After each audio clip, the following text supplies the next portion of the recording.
करचा थाणे बुलाखान तालुके जी हिकिड़ी देह आहे वॾी, जंहिंमें खीरथर पार्क भी अचे थो ऐं तमामु वॾी देह आहे। उते खोड़ सारियूं बिरादरियूं रहनि थियूं, जिन मां हिकिड़ी बिरादरी कानड़ा बिरादरी आहे, जेका सरदार साले मोहम्मद ब्राह्मणी जे राज में सरदारीअ में अचे थी। सरदार साले मोहम्मद ब्राह्मणी साहब जॾहिं 2018 में जाम शोरे इताद सां गॾिजी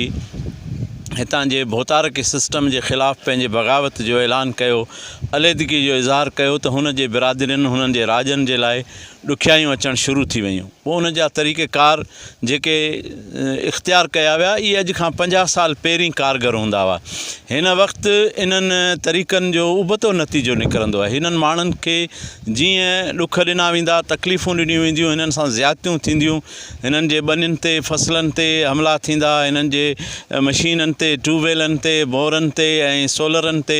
चढ़ाइयूं थींदियूं, उन्हनि जूं चोरियूं थींदियूं, ज़ोरियूं थींदियूं, उहे फुरियूं थींदियूं। त हिननि माण्हुनि जे अंदर मां हिकिड़ी बग़ावत उभरी आई आहे। इन जे करे आऊं पंहिंजे जामशोर इताद जे दोस्तनि खे, जिन सां मुंहिंजो बि पंहिंजो तालुक़ु आहे,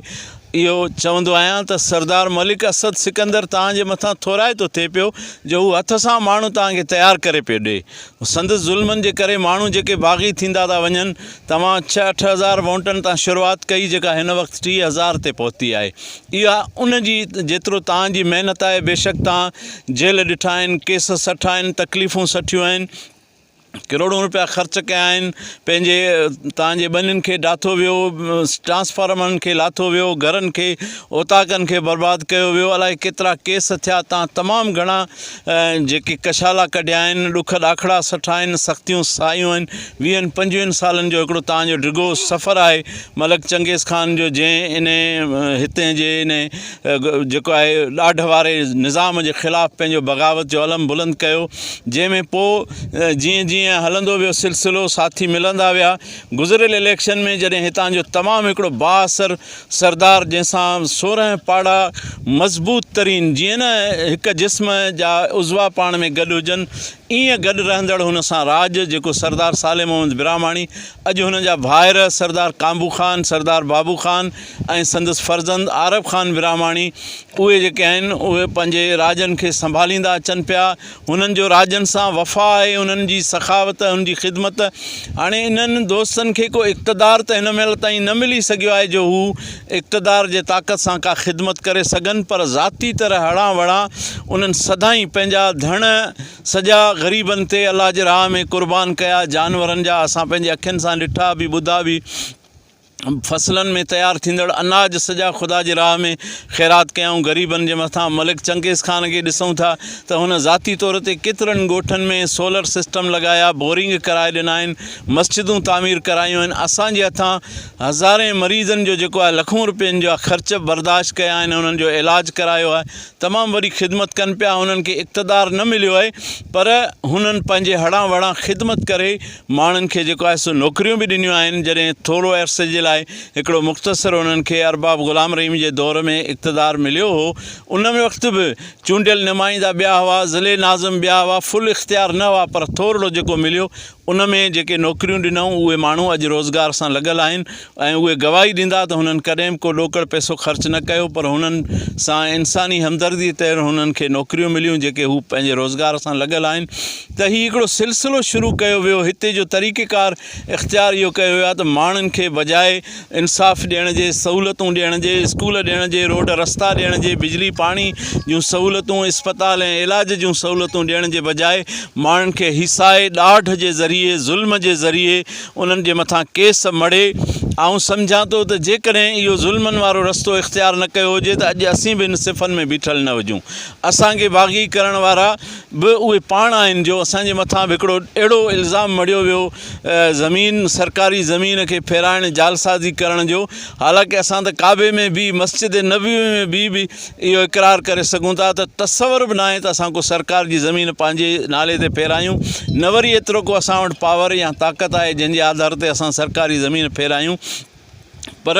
इंटीग्रेशन जी उहा इंतिज़ामिया जंहिं कमदारी करे मलिक असद सिकंदर जे चवण ते असांजे मथां कूड़ो केस मढ़ियो जेको 2011 में चालान थियो ऐं उन खां पोइ असां नारा जेल बि ॾिसी आयासीं ऐं 11 सालनि खां उन केस खे असां लोड़ियूं था पिया, हर महीने उन जूं हाज़िरियूं ॾियूं था पिया। जालसाज़ी जो केस आहे, ब्लैकमेलिंग जो केस आहे, परेशान करणु, हिसाइणु, झुकाइण जो केस आहे। पर असां ईमान वारा माण्हू आहियूं, असांजो यकीन पंहिंजे अलाह जे मथां आहे। असांजो इहो यकीन ईमान आहे त मौत ज़िंदगी अलाह जे हथ में आहे, पर जेकॾहिं मौत बि मिले थो त शहादत खे असां गनीमत सम्झूं था। इन खां वॾी ॿी का दुनिया में कामयाबी कान्हे का। मरणो त हूअं ई आहे, भिटाई साईं चयो त हूअं ई हूंद मुई पर ॿुॾीअ जा ॿीणा थिया। सो इहे त माना माण्हू जा भाॻ खुलंदा आहिनि। ज़िंदगी त हूअं ई मरणी आहे। घटि रहिया 4 ॾींहं घटि रहियासीं त छा थियो, पर जेको आहे कंहिं ज़ालिम जे साम्हूं झुकणु, कंहिं ज़ुल्म जे आॾो झुकणु असां सिखियो न आहे। असांजो ईमान आहे, असां मुसलमान आहियूं, असांजो अक़ीदो आहे त मौत, ज़िंदगी, इज़त, ज़िलत, हयाती सभु रब जे हथ में आहे। उन जे तरफ़ां जेकॾहिं शहादत मक़सूद हूंदी त उहा मोमिन जो मेराज आहे, उहा असांजी अज़मत आहे। बाक़ी डिॼणो सिर्फ़ु रब जे ज़ात खां आहे। असां हिते जा समाजी वर्कर आहियूं, सियासत सां असांजो एॾो ख़ासि लगाव न आहे। असां फ़क़ीर माण्हू आहियूं, इंसान ज़ात जी ख़िदमत ते यकीन रखूं था ऐं इंसानियत जी ख़िदमत में ई असांखे अज़मत नज़र अचे थी, दिली सुकून मिले थो। ऐं हिन शऊर ऐं सुजागी आणणु, माण्हुनि खे ग़ुलामी मां कढणु, माण्हुनि में पाण मुरादो पंहिंजे पेरनि ते बीह पंहिंजा हक़ मुतालबा मञाइणु घुरणु, पंहिंजा हक़ घुरण जी जेका सलाहियत पैदा करणु, इहो जज़्बो पैदा करणु, इन खे बि असां समाजी ख़िदमत था सम्झूं। माण्हुनि में शऊर ऐं सुजागी आणणु, इन खे समाजी ख़िदमत सम्झी असां हिन काफ़िले जा सवार थिया आहियूं, हिन ॿेड़ी जा सवार थिया आहियूं ऐं हिननि मज़लूम भाइरनि सां। हाणे हिते तव्हां ॾिसो, हीउ ॻोठु आहे, हिननि माण्हुनि जूं पंहिंजियूं बनियूं आहिनि, पंहिंजियूं ज़ाती ज़मीनूं आहिनि, उन में पोरियो कनि था। हीअ हारी आहिनि, मज़दूरी करे पंहिंजे बचनि जो गुज़र सफ़र कनि था ऐं उन्हनि जे बनियुनि खे जेको आहे सो बर्बादु करण जी कोशिशि पई थिए। जॾहिं त हीउ वणु साओ थिए थो, उनजो हर पन अलाह जो ज़िक्र करे थो ऐं उनखे सुकाइण जी कोशिशि थी आहे। माना हीअ अलाह जे कहर ऐं गज़ब खे दावत ॾिनी वई आहे। हीअ ज़मीनूं आबाद करणु, इहा बि हिकिड़ी इबादत ऐं बंदगी आहे इस्लामी तसवर में, ऐं उन्हनि खे बर्बादु करण जी हिकिड़ी साज़िश आहे। उन्हनि जूं बनियूं फिटाइण ऐं उन्हनि जा बोर भञणु, इहा हिकिड़ी इंतिहाई ज़्यादती आहे, ज़ुल्म आहे। इन जी इंक्वायरी थियणु घुरिजे। इहा फ़रियाद जिते ही माण्हू गवाहियूं ॾियनि था, उन बुनियाद ते केस दाख़िल थियनि, पोइ इंतिज़ामिया इंसाफ़ करे। असां आर्मी चीफ जनरल कमर बाजवा साहब ऐं चीफ जस्टिस सुप्रीम कोर्ट ऐं chief justice high court Sindh ऐं जेको आहे वज़ीर आज़म पाकिस्तान, सदर पाकिस्तान ऐं ख़ासि करे अवामी पार्टी सॾाईंदड़ पाकिस्तान पीपल्स पार्टी, जंहिंजा चेयरमैन वाइस जेको आहे चेयरपर्सन आहिनि आसिफ़ अली ज़रदारी साहब ऐं बिलावल भुट्टो ज़रदारी, शहीद राणीअ जो पुटु आहे ऐं हुन जे मज़लूमनि जे साथ जी हुनजी दावा आहे त हुनखे भरपूर जेको आहे सो मज़लूमनि जो साथ ॾियणु घुरिजे। हीउ अवाम जो मसइलो आहे, हीउ को सियासी मसइलो न आहे। अवाम खे ज़ोरीअ ग़ुलाम बनाइण जी साज़िश आहे, जंहिंजे असीं ख़िलाफ़ु आहियूं। छो त हज़रत उमर साईं जो फ़रमान आहे त हीअ सभु इंसान जेके आहिनि उन्हनि खे अलाह साईं आज़ादु पैदा कयो आहे, इन्हनि खे ज़ोरीअ ग़ुलाम को बि नथो बनाए सघे। सो सची ॻाल्हि इहा आहे त हीअ माण्हू हथ सां बाग़ी कया पिया वञनि। अॼु तव्हां ॾिसो, हींअर जेका पालारी बिरादरी जे अंदरि सुजागी आई आहे, जॾहिं हैदराबाद में यूसुफ पालारी जे ॻोठ ते कब्ज़ो थियो त उहे पालारी जेके ख़ासि जियाला हुआ, जीअं असीं बि हुआसीं उन्हनि हुबदारनि जे लिस्ट में शामिलु हुआसीं। असां कोहिस्तान जे हर भित ते जीअं सरदार मलिक असद सिकंदर जा नारा लिखिया, असां पेनाफ्लेक्स लॻाया, असां इलेक्शन कैंपिंगूं कयूं, असां तमामु घणी माना मोहबत ऐं उन तालुक़ जो इज़हार कयो। पर जॾहिं असां ॾिठो त असांखे पासे में रखी, भाकुर में रखी, ज़ालोकेन जी इंजेक्शन लॻाए, जेके बि समाजी जज़्बो रखंदड़ ख़िदमत गुज़ार माण्हू आहिनि, सुजाग थींदड़ माण्हू आहिनि, उन्हनि खे भाकुर में रखी पंहिंजो बनाए उन्हनि खे सुन कयो पियो वञे ऐं उन्हनि जे केसनि जे ज़रिए उन्हनि खे हिसाए कमज़ोर करियो पियो वञे। त असां उन साज़िश खे सम्झी वरितो ऐं असां फ़ौरन हिकिड़ी जेको आहे बग़ावत जो ऐलान कयो ऐं असां हर अहिड़े ज़ुल्म, जेको बि धरतीअ ते ज़ुल्म थिए थो, उन जे ख़िलाफ़ु असांजो आवाज़ु आहे। असां हुसैनी झंडो खयो आहे, यज़ीदियत जे ख़िलाफ़ु आहियूं, ॾाढ जे ख़िलाफ़ु आहियूं, ज़ुल्म जे ख़िलाफ़ु आहियूं, मज़लूमनि जा साथी आहियूं। उहे मज़लूम केर बि हुजनि, किथां जा बि हुजनि, किथे बि हुजनि, असांजो जेको हाल पुॼंदो उन जे आवाज़ में असां आवाज़ मिलाईंदासीं, असां साथ ॾींदासीं। ऐं कानड़ा बिरादरी खे इहा अपील कंदुसि त तव्हां जेको भिटाई जो इहो फरमान आहे त इहा न मारनि रीत जो सेण मटाइनि सोन ते अची उमरकोट में कान कंदसि कुरीत पखनि जी प्रीत माण्हुनि सना मटिया सो तव्हांखे केॾियूं बि आफ़रूं मिलनि केॾियूं बि तकलीफ़ूं अचनि पर तव्हां सचाईअ ते मज़बूतीअ ते ॼमी ॾेखारियो तव्हांजो नालो रोशन थींदो तव्हांजी इज़त क़ाइमु रहंदी इहे शयूं का अहमियत नथियूं रखनि इहे बोर इहे मशीनूं इहे वफ़ा जे मुक़ाबले में सचाई जे मुक़ाबले में मुस्तक़िल मिज़ाजी ऐं अॾोल रहण जे मुक़ाबले में इन्हनि शयुनि जी का क़ीमत न आहे तव्हांखे अलाह साईं इन साबित क़दमी ऐं इन सचाईअ सां क़ाइमु रहण ऐं पंहिंजे सरदार सां पंहिंजे वॾे सां वफ़ा करण जो सिलो तव्हांखे अलाह साईं अहिड़ो ॾींदो जो इहे तव्हांजूं सभु शयूं तव्हांखे वापसि थींदियूं ऐं तव्हांजी इज़त सरख़ुरू थींदी असुलु शइ जेका आहे न उहा माण्हूअ जो मुस्तक़िल मिज़ाज सां रहणु ॾिसो इमाम हुसैन झुकियो न त अॼु सॼी काइनात में उन जी इज़त आहे पर यज़ीद ज़ाहिरी तौर ते इमाम हुसैन खे शहीद करे छॾियो पर अॼु सॼी दुनिया उन ते फिटकार ऐं लानत करे थी ऐं हुन सां हर को नफ़रत करे थो त ॼमी रहणु सचाईअ ते बीहणु क़ाइमु थियणु इहा मुर्सी आहे इहा कामयाबी आहे इहा जीत आहे इहो खटणु आहे इहा मुर्सी आहे इहा ई दिलेरी आहे ऐं इहा ई मुसलमानी आहे इहा ई इंसानियत आहे इन में ई सभु कुझु आहे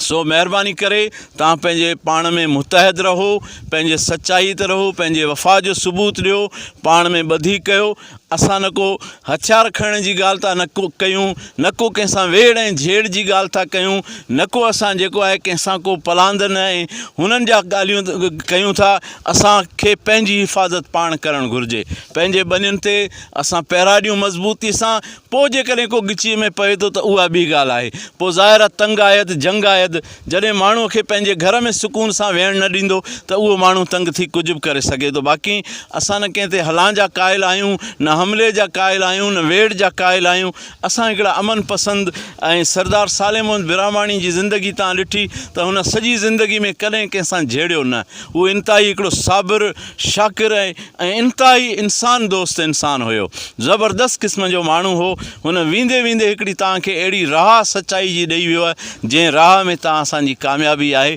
ऐं असांजी सुञाणप असांजी हैसियत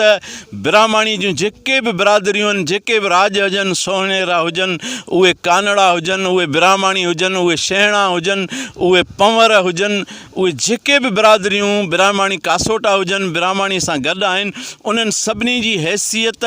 ताक़त उन्हनि जी सुञाणप इन ॻाल्हि में आहे त हू पंहिंजे हिन राह ते मज़बूत थी रहनि इंशाअल्लाह तव्हां ॾिसो इहा मज़बूती जेका आहे न रसूल करीम सल्लल्लाहु अलैहि वसल्लम जो फरमान आहे त यदुल्लाह अलल जमह जॾहिं माण्हू गॾु थींदा आहिनि त अल्लाह जी मदद उन्हनि सां गॾु थींदी आहे तव्हां सां अल्लाह जी मदद आहे अल्लाह जी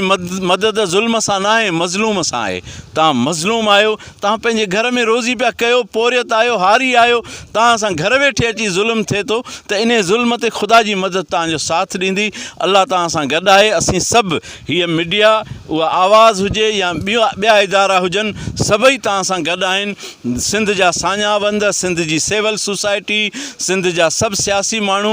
सभु जेके आहिनि तव्हांजो साथ ॾींदा तव्हां पंहिंजे आवाज़ खे बुलंद कयो जेकॾहिं तव्हांजो तदारुक थी वञे हिन आवाज़ जे ज़रिए हिन आवाज़ ते जेको आवाज़ु बुलंद थींदो उन सां तदारुक थिए थो ठीकु आहे न त तव्हां थाणे बुलाखान में मुज़ाहिरो कयो उते जी प्रेस जेकॾहिं तव्हांजे आवाज़ खे वज़न न ॾिए त तव्हां हैदराबाद में लड़ी अचो उते तव्हां प्रेस कॉन्फ्रेंस कयो असीं सभई साञाबंद सिविल सोसाइटी जा सुजाग माण्हू तव्हांजो साथ ॾींदासीं हैदराबाद जे मुज़ाहिरे सां कमु न थिए तव्हां कराची जे प्रेस क्लब ते अची मुज़ाहिरो कयो असीं तव्हांजो साथ ॾींदासीं बिलावल भुट्टे साहिबु ताईं तव्हां सां गॾु हलंदासीं आसिफ़ अली ज़रदारी साहिबु साईं ताईं असां तव्हां सां गॾु हलंदासीं सैयद मुराद अली शाह चीफ सेक्रेटरी सिंध